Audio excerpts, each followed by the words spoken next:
नमस्कार welcome to Odia cook food style. आजिर recipe सागु खेचुड़ी। चलते स्टार्ट करबा आजिर रेसिपी।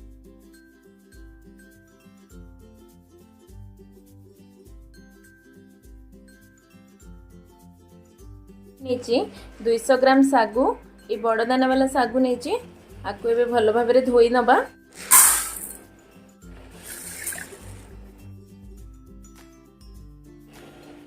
सागु को धोई नेले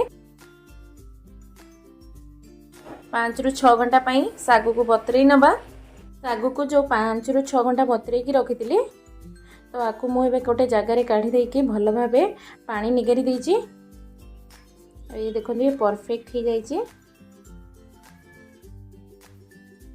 परिवार कौन कौन नहीं मैं देखा दूसरी गाजर गोटे बड़ कैप्सिकम अल्प किछि बीन्स गोटे मीडियम साइज टोमेटो अल्प किछि ग्रीन मटर गोटे बड़ साइज पियाज 2टी कंचा लंका छोट कप नहीं बादाम अल्प किछि भृषंगा पत्र 2टा सुखिला लंका मु फाळे लेंबू। तो स्टार्ट करिबा सागु खेचुड़ी। कड़ाई गरम हो गलानी एथरो दे दबा 2 ରୁ 3 चम्मच रिफाइन ऑयल।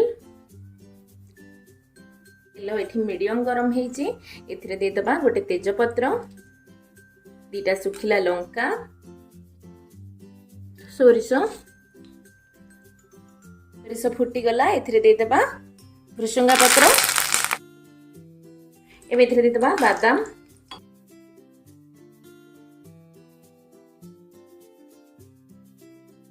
एथिरे भी दे देली काटिकी रखिथिबा पियाज और कंचा लंका। एथिरे दे देबी काटिकी रखिथिबा कैप्सिकम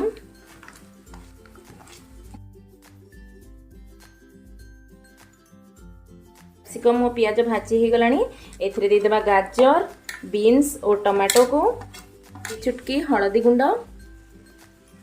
अल्प टिके काश्मीर रेड चिली पाउडर दबा स्वाद अनुसार लूण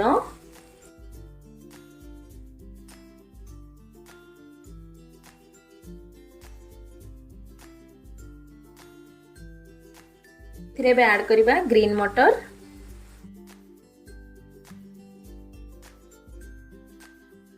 परिबा सब भाजी हो गला एथिरे दे दबा एबे सागु को